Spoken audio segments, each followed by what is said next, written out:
So சிக்கனை clean பண்ணி எடுத்துட்டு அதில் கொஞ்சம் மஞ்சள் தூள், கொஞ்சம் காஷ்மீரி மிளகாய் தூள், உப்பு அண்ட் இஞ்சி பூண்டு பேஸ்ட் இது 4த்தையும் போட்டு நல்லா அதை மிக்ஸ் பண்ணி வச்சிட்டோம். ட்ரை ரோஸ்ட் மசாலாவுக்கு சோம்பு, ஜீரகம், பிரிஞ்சி இலை, பட்டை, ஏலக்காய் இதையும் போட்டு முழு தனியா, முழு மிளகு, தேவைப்பட்ட ஒரு லவங்கத்தையும் போட்டு நல்லா அதை ட்ரை ரோஸ்ட் பண்ணிவிட்டு ஆற வச்சு அதை ஃபைனாக அரைச்சிக்கிட்டோம். அரைச்சதுக்கப்புறம் நமக்கு அதுக்குள்ளே சிக்கன் மேரினேட் ஆயிடுச்சு அப்படிங்கிறதுனால தேவையான அளவுக்கு எண்ணெய் விட்டு எண்ணெயில் சிக்கன் 65 எந்த அளவுக்கு குக் ஆகணுமோ அந்த அளவுக்கு குக் பண்ணி எடுத்துக்கிட்டோம்.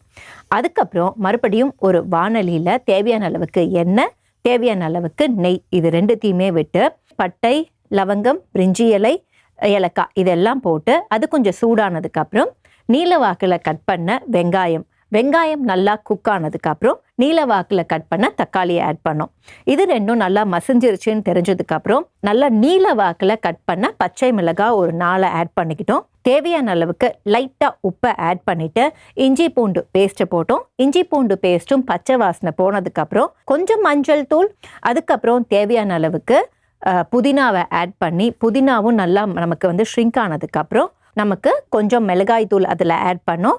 ஸோ இதெல்லாம் ஒரு மசாலாவாக நமக்கு கன்வெர்ட் ஆனதுக்கப்புறம் நம்ம ரெடி பண்ணி வச்சுருந்த பிரியாணி ரைஸை அதில் போட்டு அதுக்கப்புறம் நம்ம குக்கரில் ஷிஃப்ட் பண்ணோம். குக்கரில் ஷிஃப்ட் பண்ணதுக்கப்புறம் ரைஸுக்கான வாட்டரையும் ஆட் பண்ணி உப்பையும் சரி பார்த்துட்டு நம்ம ரெடி பண்ணி வச்சுருந்த சிக்கன் 65ல் பாதி பீஸை எடுத்து அதில் ஆட் பண்ணிவிட்டு அதுக்கப்புறம் கொஞ்சம் புதினாவை மறுபடியும் ஆட் பண்ணி ஒரே ஒரு விசில், அதுக்கப்புறம் அந்த ப்ரெஷர் போகிற அளவுக்கு நம்ம வெயிட் பண்ணணும். ஸோ விசில் போயிட்டு ப்ரெஷர் எல்லாம் அடங்கினதுக்கப்புறம் அதை ஓப்பன் பண்ணும்போது நம்ம என்ன பண்ணோம் அப்படின்னா ஆல்ரெடி எலுமிச்சம்பழம் வச்சுருந்தோம். அதை தேவையான அளவுக்கு லைட்டாக ஃபியூ ட்ராப்ஸ் அதில் பிழிஞ்சிட்டு ரொம்ப கலக்காமல் அழகாக அதை கலக்கிட்டு அதுக்கப்புறம் எப்படி நம்ம பிளேட் பண்ணோம் அப்படிங்கிறத பார்த்தீங்க.